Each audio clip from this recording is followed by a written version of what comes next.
very quickly, your basic point in the introduction, in your introduction. You know, I'm tempted to say, the way you presented Communist Manifesto, the simplified image, and so on and so on, it's crazy to say, but on many points I agree with you, and it's a very complex argument. Marx didn't have, for example, a good theory of how social power exists. His idea was simply with disappearance of class structure.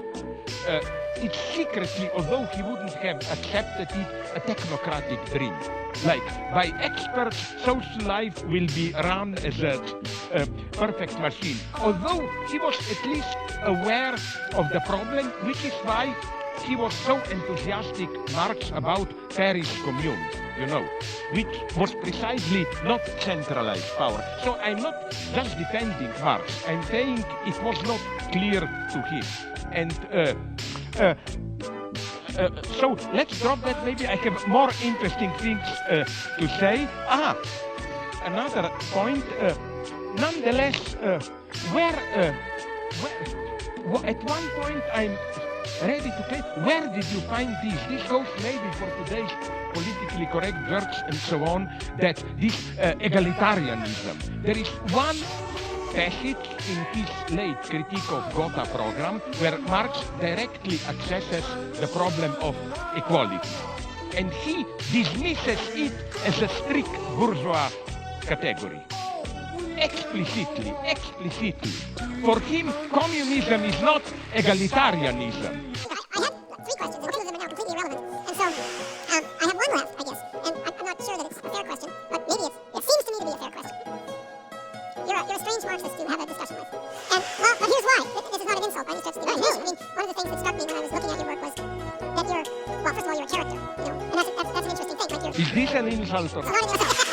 It's a sign of originality, and it's a sign of a certain amount of moral courage, and it's a sign of a certain temperament, and it makes you humorous and charismatic and attractive, and I think you appeal to young people the way that outside intellectual rebels appeal to young people, and so those are all positive things that can be used positively or negatively. And my question is, it seems to me that your reputation, unless I'm very misinformed about this, is as a strong supporter of Marxist doctrine on the left, or was that. And so then my question is, given the originality of your thought, why is it that you came to presume at some point in your life, perhaps not now, perhaps still, that the promotion of Marxism, rather than Zizekism, was appropriate? Because it seems to me that there's enough originality in your body of thought and lateral thinking in the manner in which you approach intellectual ideas that there's just no reason for you to be allied with a doctrine that's 170 years old and that is, if capitalism is rife with problems, is twice as rife with problems as that. And so you're kind of a mystery to me in that way. And so that's my question. Okay. Very briefly, I developed systematically in my books critical insights into many traditional Marxist theses, so no doubt here. You know what I still admire nonetheless in Marx?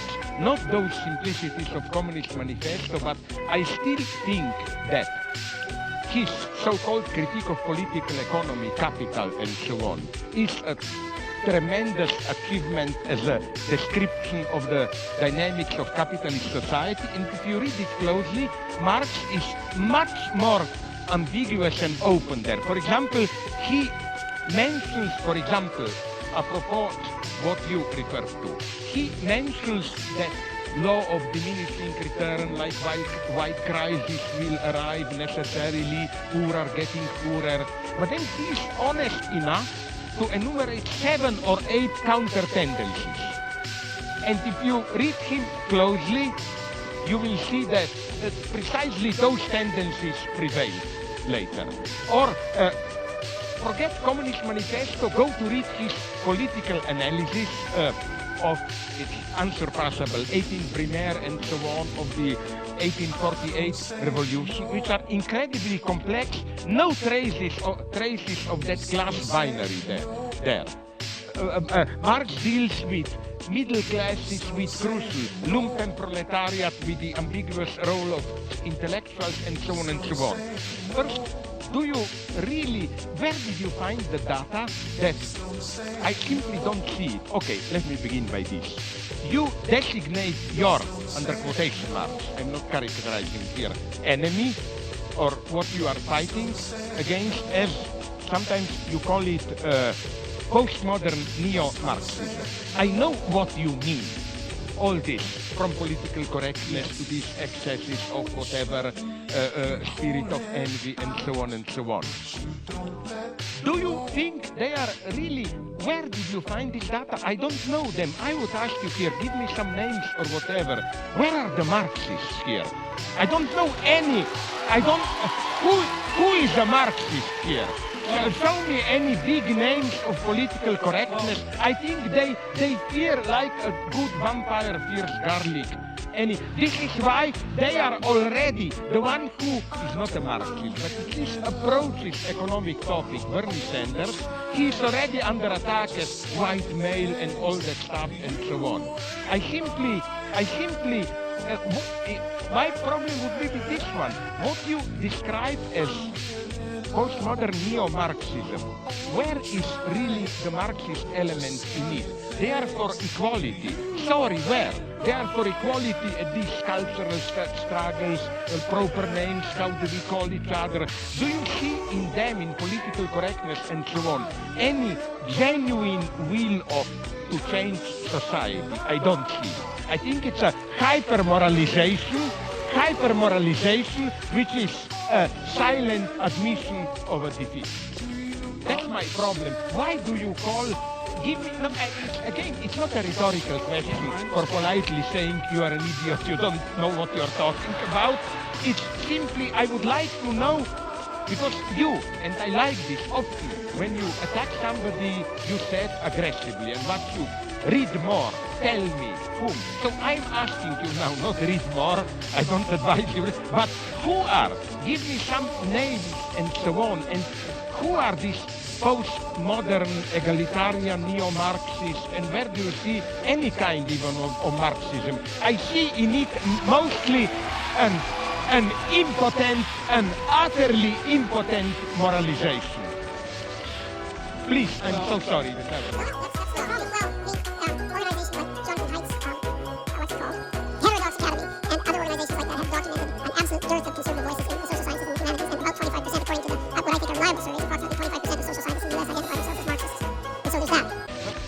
Well, okay, but can you name me one? I know a couple of Marxists. For example, who does very solid economic work. Yeah. I don't totally. David Harvey, one, but he writes very serious books of economic analysis and so on and so on. Then there is the old guy who is far from simplification, Frederick Jameson and so on. But they are totally marginalized today in this politically correct mainstream. You know. I don't see. Well, yeah, your question seems to be focused more on the peculiar relationship that I've noticed and disputed between postmodernism and neo-Marxism. I see the connection between the postmodernist types and the Marxists as a sleight of hand that replaced the notion of the oppression of the proletariat by the bourgeoisie as the oppression by one identity group by another. Totally agree. Okay, so now look, we could but have... that's precisely a non-Marxist gesture.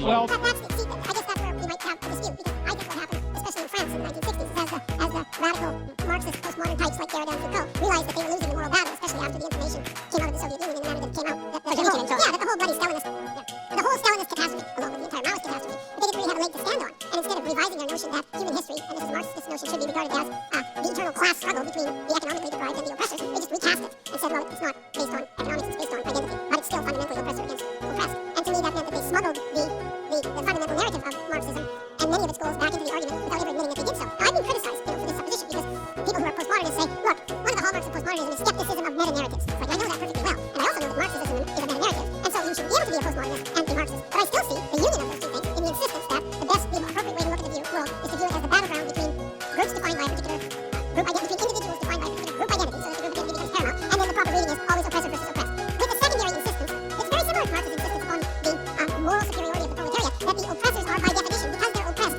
morally superior. And there's the call for, perhaps not revolutionary change, although that comes up about, but change in the structure so that oppression disappears, so that a certain form of equality comes about. Now, you argue that Marx wasn't a believer in equality of outcome, and I'm not so sure about that, because his notion of the eventual utopia that would constitute genuine communism was a place where all class divisions were eradicated. Let's go to the case. Well, just at least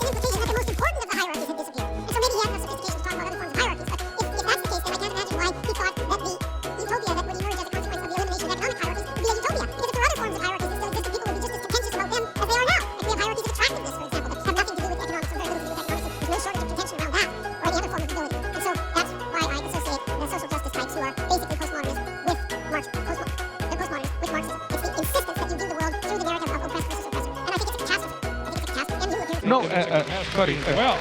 Just one sentence, and then you can reply. It's so strange that you mention, for example, somebody like Foucault, who, for me, I remember that his main target was Marxism. Okay, for him represented his game was never a radical change, and this is what I don't like in this, what you call postmodern, let's not call them Marxists, but revolutionaries. It's this enjoying your own self-marginalization. The good thing is to be on the margin, you know, like not in the center and so on and so on. It almost made me nostalgic for old communists who at least had the honesty to say, no, we don't enjoy our marginal position. We want to do something central power. I find so disgusting. It's no wonder you don't get invited to lots of places. Yeah.